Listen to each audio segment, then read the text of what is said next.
Hello बच्चों, thermodynamics में आज हम लोग जो टॉपिक पढ़ने वाले हैं वो है दाब आयतन कार्य, प्रेशर वॉल्यूम वर्क। क्या होता है दाब आयतन कार्य?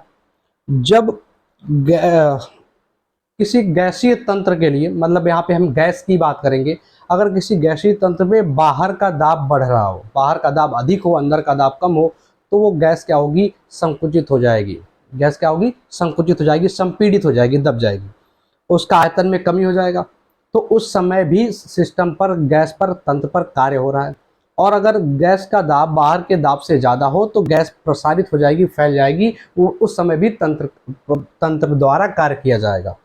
तो तंत्र पर या तंत्र के द्वारा जब कार्य किया जाता है और प्रेशर के अगेंस्ट किया जाता है, दाब के विरुद्ध किया जाता है, तब उसे हम क्या बोलते हैं? दाब आयतन कार्य करते हैं, यानी दाब की वजह से कार्य संपन्न होगा। तो इसको निकालने के लिए, कैलकुलेट करने के लिए हम क्या करते हैं? हम ये मान लें कि एक सिलेंडर लिया गया, इस सिलेंडर के अंदर कुछ गैस भर दी गई, सिलेंडर के अंदर कुछ गैस भर दी गई और सिलेंडर में एक पिस्टन लगा दिया गया, जो पिस्टन आगे पीछे खिसक सकता है, जैसा दाब होगा उस हिसाब से खिसकेगा। अगर हम बाहर का दाब मान लें Px है और अंदर का दाब P है, अगर ये बाहर का दाब ज़्यादा है, अंदर का दाब कम है, तो पिस्टन अंदर की तरफ खिसकेगा और तब तक खिसकेगा जब तक कि अंदर वाला दाब बढ़ करके इस Pex के बराबर ना हो जाए। इस अर्थात गैस यहाँ पर कंप्रेस होगी, गैस क्या होगी? संपीड़ित होगी, दबेगी। लेकिन अगर अंदर का प्रेशर ज्यादा है, बाहर का प्रेशर कम है, तो ये पिस्टन बाहर की तरफ भागेगा और तब तक भागेगा जब तक अंदर का दाब कम होकर Px के बराबर ना हो जाए। मतलब पिस्टन का दबना या पिस्टन का बाहर जाना, अंदर आना या बाहर जाना, गैस का फैलना या गैस का संपीड़न होना, दोनों इस बात पर निर्भर करता है कि दाब किधर ज्यादा है, किधर कम है, और तब तक ये होगा रहे, ये प्रक्रिया होगी जब तक कि दोनों तरफ का दाब बराबर ना हो जाए। तो हम यहाँ एक ऐसी स्थिति मान रहे हैं जहाँ Pex ज्यादा, बाहर का दाब ज्यादा, अंदर का दाब कम है, और गैस के अंदर जो अंदर गैस भरी उसका आयतन V1 मान ले रहे हैं कि अंदर जो गैस भरी उसका आयतन V1 है, और जिसमें जो गैस भरा हुआ, गैस के मोलों की संख्या n है, n मोल गैस इसके अंदर भरा हुआ है, इसका दाब आयतन V1 है और बाहर का प्रेशर P एक्सटर्नल है, अंदर का प्रेशर P है, और अंदर का, बाहर का जो प्रेशर है P से ज्यादा है। अब ये पिस्टन अंदर की तरफ दबेगा उस बाह्य दाब की वजह से, और कितनी दूर तक दबेगा? मान लिया कि ये L लंबाई तक दब करके अंदर आ गया, यहाँ पहुंच गया, और ये लंबाई कितनी, यहाँ से लेके यहाँ तक जितना ये दबा उसको मान ले रहे L। और जो सिलेंडर है उसके अनुप्रस्थ काट का क्षेत्रफल, क्रॉस सेक्शनल एरिया, अनुप्रस्थ काट का क्षेत्रफल क्या मान लिया? A मान लिया। तो अब इस आयतन को हम कितना ले सकते हैं? आयतन में जो कमी हुई है वो इतना ही हुआ है, क्योंकि पहले पिस्टन यहाँ था, गैस यहाँ तक भरी हुई थी, पिस्टन यहाँ गया, अब गैस इतना ही भरा, इतना खाली हो गया, इतना कम हो गया। तो इस आयतन को हम कैसे निकालते हैं? तो इसके लिए हम मेंसुरेशन लगाते हैं। सामान्य गणित है, क्या होता है? आधार का क्षेत्रफल गुणे लंबाई, इससे आयतन निकल जाता है। आधार का क्षेत्रफल A और लंबाई L, तो क्या हो जाएगा? A into L. ये जो आयतन में कमी आई वो क्या हो गया? A इंटू एल हो गया। आयतन में जो कमी है वो A इंटू एल हो गया। अगर हम इस समय आयतन गैस का V2 मान लें तो हमें दिख रहा है V1 से V2 हो गया, तो आयतन में परिवर्तन क्या हो जाएगा? V2 माइनस V1 हो जाएगा।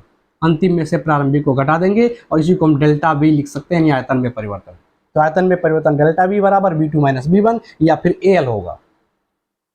अब जो ये बाह्य दाब P एक्सटर्नल है, इसने पिस्टन को अंदर दबाया तो एक बल उत्पन्न हुआ, इस प्रेशर की वजह से बल आया। उस बल को अगर निकालें तो हम जानते हैं प्रेशर यानी दाब is equal to force upon area, बल बटे क्षेत्रफल, अभिलंब बल बटे क्षेत्रफल।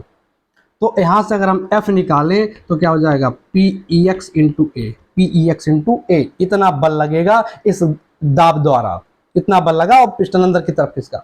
तो इस बल के द्वारा जो किया गया कार्य होगा, यानी इस दाब की वजह से जो किया गया कार्य होगा, वो W इज इक्वल टू हम क्या लिख सकते हैं? F into L. कार्य बराबर होता है बल गुणे विस्थापन। विस्थापन कितना हुआ? पिस्टन का L दूरी विस्थापन हुआ है, तो F into L, F into L, और F का मान हम लोग क्या रख सकते हैं? Pex इंटू ए, एफ के जगह पर रख सकते हैं, आगे एल है, और A L is equal to अभी दिख रहा है, हमने प्रूव किया क्या? डेल्टा वी है, तो इस तरह से हमारा Pex इज इक्वल टू आ जाएगा डेल्टा वी। लेकिन इसमें दिक्कत क्या है कि अगर हम डेल्टा वी का मान देखें तो V2 माइनस V1 है, और चूंकि V2 कम है, V1 ज्यादा है, इसका मतलब निगेटिव है डेल्टा वी। तो डेल्टा वी का मान जब यहाँ निगेटिव आएगा तो हमारा कार्य भी निगेटिव हो जाएगा। लेकिन हमने पढ़ रखा है चिन्ह परिपाटी कि अगर सिस्टम पर कार्य हो रहा है, गैस यहाँ पर, ये हमारा जो गैस है वो सिस्टम है, तंत्र है, इस पर कार्य हो रहा है बाहर से बाह्य दाब द्वारा, तो इसकी एनर्जी बढ़ेगी। इसका मतलब कार्य धनात्मक होना चाहिए और आ रहा है ऋणात्मक। तो इस चिन्ह परिपाटी को सही बनाने के लिए, सही करने के लिए क्या लगा दिया गया, इस फार्मूले में एक साइन चिन्ह अपनी तरफ से जोड़ दिया गया माइनस, जिससे हमारा जो कार्य है वो धनात्मक हो जाए और हमारी चिन्ह परिपाटी सही बनी रहे। तो जब ये माइनस लगा देंगे, अब डेल्टा बी का मान जब रखेंगे तो निगेटिव रखेंगे, आएगा निगेटिव, निगेटिव पॉजिटिव हो जाएगा, हमारा कार्य धनात्मक आ जाएगा। तो इस तरह से जो सिस्टम पर किया गया कार्य हो गया, यानी गैस पर किया गया कार्य होगा, वो क्या हो जाएगा, W बराबर minus P E x into delta we, जहां डेल्टा वी आयतन में परिवर्तन है और पी ई एक्स क्या है, ये बाहर वाला प्रेशर है, बाहर वाला दाब है। अंदर का दाब क्या होगा, समय के साथ बदलेगा, जैसे जैसे हम इसको आगे, पिस्टन आगे जाएगा, अंदर का दाब बदलता जाएगा, तब तक बदलेगा जब तक दोनों बराबर ना हो जाए। तो अंदर का जो प्रेशर है वो वेरिएबल है, बदल रहा है, और जो अंदर का आयतन है वो भी बदल रहा है। ये हम इस सिस्टम को मान रहे हैं नियत ताप पर। किस पर मान रहे हैं, नियत ताप पर हम मान रहे हैं कि ताप इसमें क्या है, कांस्टेंट है, ताप का कोई रोल नहीं है, ताप को हम क्या मान के चल रहे हैं, कांस्टेंट मान के चल रहे हैं। तभी हमारा कार्य आ गया। और फिर देखिए प्रक्रम को हम बोल सकते हैं कि ये अनुत्क्रमणीय प्रक्रम के लिए, क्या है, अनुत्क्रमणीय प्रक्रम के लिए, क्योंकि यहाँ पे जो परिवर्तन है वो ज्यादा हो रहा है। एक ही स्टेप में हम मान रहे हैं, एक बार में प्रेशर लगाया, पिस्टन दबते हुए यहाँ तक चला आया, तो ये एक ही बार में हो रहा है, एक स्टेप में हो रहा है। इसको हम कौन सा प्रक्रम बोलेंगे, अनुत्क्रमणीय प्रक्रम बोलेंगे। ये क्या है, इरिवर्सिबल प्रोसेस में अनुत्क्रमणीय प्रक्रम में किया गया कार्य हो गया। चलिए अब बात करें कि अगर ये प्रक्रम रिवर्सिबल होता, ये अनुत्क्रमणीय के लिए था, अगर प्रक्रम उत्क्रमणीय होता, रिवर्सिबल होता, तब कितना कार्य होगा। तो हमने कहा, पढ़ा है पीछे कि अगर प्रक्रम रिवर्सिबल है तो उसको हम क्या करते हैं, छोटे छोटे स्टेप में संपन्न कराते हैं, छोटे छोटे पदों में।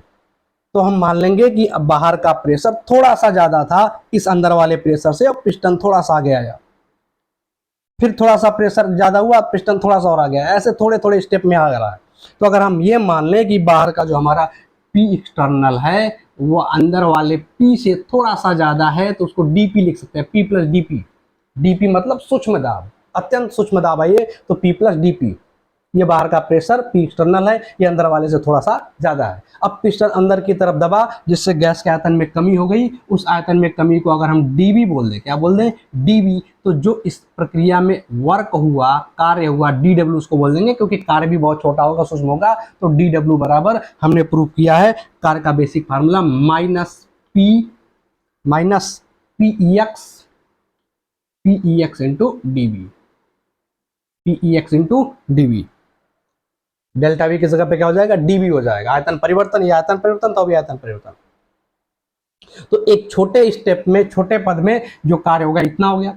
अब ऐसे छोटे छोटे कई स्टेप में प्रोसेस संपन्न होगा, तो सभी का टोटल कार्य निकालने के लिए हम क्या करेंगे, एक मैथ का उपयोग करते हैं, जिसमें इस छोटे पद वाले को समाकलित कर देते हैं। समाकलन की प्रक्रिया उसे कहते हैं। इससे हमारा जो कैलकुलेशन होता है वो आसान हो जाता है।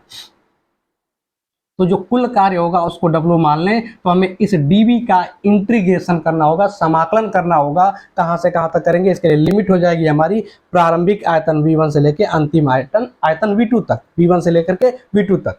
आयतन V1 से बदल करके V2 तक जा रहा है, तो ये माइनस को हम बाहर लगा देंगे, इसका इंटीग्रेशन करेंगे V1 से लेके V2 तक। ये इंटीग्रेशन का साइन है, और लोअर लिमिट को ऊपर लिखते हैं, नीचे लिखते हैं, ऊपर अपर लिमिट लिखते हैं। लोअर का मतलब प्रारंभिक, जहां से शुरू हो रहा है, जहां तक ले जा रहे हैं अंतिम V2 तक, तो V1 से लेके V2 तक। इसका इंटीग्रेशन कर रहे हैं PEX का, इसके रिस्पेक्ट में dV लिखा, मतलब V के सापेक्ष। तो V के सापेक्ष PEX का इंटीग्रेशन हो रहा है with in limit V1 to V2। V1 से V2 लिमिट के लिए V के सापेक्ष PEX का समाकलन कर रहे हैं। अब PEX को हम लिख सकते हैं, क्या लिख सकते हैं, तो ये हो जाएगा V1 V2, PEX के जगह पे क्या लिख सकते हैं, P प्लस DP। क्या लिख सकते हैं, P plus DP। P plus DP तब है जब गैस का संपीड़न हो रहा है, बाहर का दाब ज्यादा है। अगर फैल रहा होता, एक्सपेंशन हो रहा होता, तो PEX का मान P माइनस DP होता, क्योंकि बाहर का दाब थोड़ा सा कम हो जाता, अंदर का दाब ज्यादा हो जाता, तो PEX बराबर होता P माइनस DP हो जाता। हम यहाँ क्या ले रहे हैं, कंप्रेशन का ले रहे हैं, संपीड़न का ले रहे हैं, तो P प्लस DP लिख रहे हैं।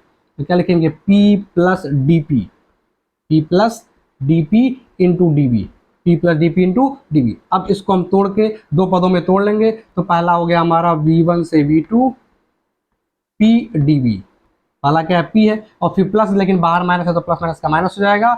अब ये V1 से V2 DP DB, DP DB, दो पदों में इसको तोड़ दिया। जैसे अवकलन में तोड़ते हैं वैसे समाकलन में भी तोड़ सकते हैं। अब इसमें क्या है कि ये डीपी डीबी अत्यंत सूक्ष्म होने की वजह से हम इसको नगण्य मान सकते हैं, शून्य मान सकते हैं, क्योंकि दाब में जो परिवर्तन, ये डीपी क्या है, सूक्ष्म दाब परिवर्तन है, जो कि बहुत छोटा है, बहुत छोटा, उसको हम नगण्य मान लें अगर, तो ये पूरा हमारा कार्य क्या हो जाएगा, ये हमारा पूरा वर्क जो होगा ये जीरो हम इसको मान सकते हैं। तो ऐसी स्थिति में क्या आएगा, माइनस V1 से V2 पी डीवी हो जाएगा। इसको क्या कर लेंगे, ये नगण्य मान लेंगे, इसको क्या मान लेंगे, नगण्य। तो हमारा कार्य का आ गया minus V1 to V2, integration करना पी का किसके सापेक्ष, V के सापेक्ष।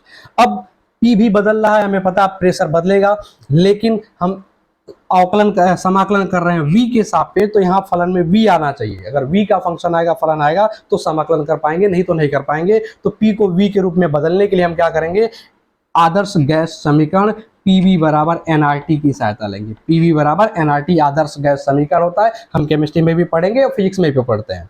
PV equal to nRT, n मोलों की संख्या है, R गैस नियतांक कहलाता है और T परम ताप है, यानी टेम्परेचर है, केल्विन मात्रक में, केल्विन में।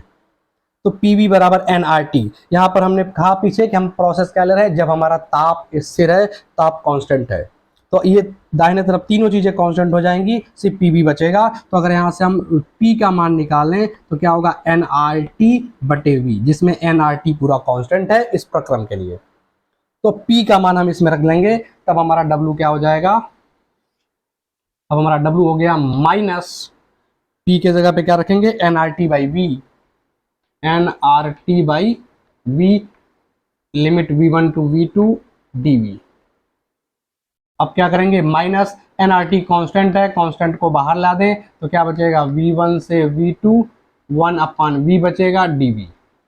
अब 1 अपान V का इंटीग्रेशन करना है V के सापेक्ष, तो फार्मूला होता है कि 1 बाई एक्स का अगर इंटीग्रेशन कर रहे हैं x के सापेक्ष तो उसका होता है log x आन बेस e, तो यहाँ पे V है तो log V आन बेस e हो जाएगा।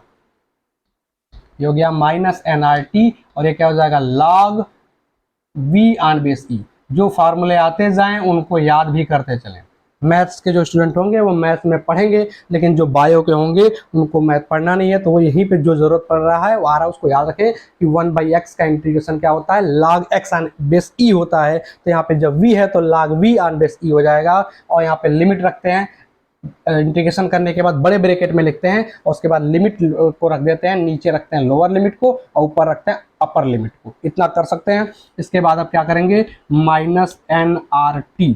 अब लिमिट को पुट करना है, लिमिट का मान रखना है, तो इसके लिए क्या करते हैं, जिसके सापेक्ष समाकलन हुआ था तो v था, तो ये v है, उसी v के जगह पे पहले अपर लिमिट को रखते हैं, फिर माइनस लगा के लोअर लिमिट को रखते हैं। कैसे, log v था, v के जगह पे अपर लिमिट रखेंगे तो हो जाएगा V2 और फिर माइनस, अब log है और v के जगह पे क्या रखेंगे, V1, तो log V1 आन बेस e, ये हो जाएगा।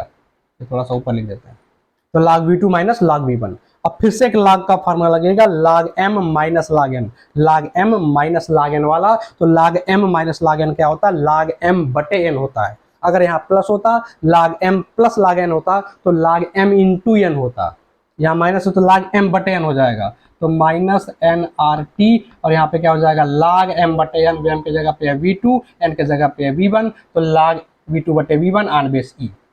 ठीक है, फिर इसके बाद हम एक कॉन्सेप्ट लगाते हैं log का, कि अगर आधार e को बेस e को 10 में बदलना हो तो 2.303 से गुणा करना पड़ता है। तो आगे गुणा कर दें, 2.303 nRT, अब ये आधार इसका चेंज होकर 10 हो जाएगा V2 बटे V1। और अगर आधार नहीं लिखते हैं तो उसको 10 पढ़ा जाता है। अगर यहाँ 10 लिखा है तब तो 10 है ही, नहीं लिखा है तब भी वो 10 ही है, कोई आधार नहीं है तो उसको 10 माना जाता है, 10 लिखा जाता है। तो W बराबर क्या हो गया, 2.303 nRT log V2 upon V1 minus के साथ। बात समझ में आ गया। चलिए अब हम चाहें तो, हमने कहा कि प्रेशर भी अंदर का बदल रहा होगा, सिलेंडर के अंदर का प्रेशर, तो प्रेशर के पद में अगर लिखना हो, दाब के पद में लिखना हो, तो हम आदर्श गैस समीकरण की फिर से सहायता लेंगे। मान लिया पहली स्थिति में प्रेशर P1 है, आयतन हमने V1 माना था, तो P1 V1 इक्वल टू हो जाएगा nRT। आदर्श गैस समीकरण भी बताया था, PV इक्वल टू nRT था, तो पहली स्थिति में प्रेशर P1 और V1 है, तो P1 V1 बराबर nRT, क्योंकि nRT कांस्टेंट है पूरे प्रक्रम के लिए, nR पहले से कांस्टेंट है और टेम्परेचर भी इस प्रक्रम में कांस्टेंट माना गया है, तो nRT। ऐसे दूसरी स्थिति में अगर प्रेशर P2 मान लें तो P2 V2 बराबर क्या होगा, nRT।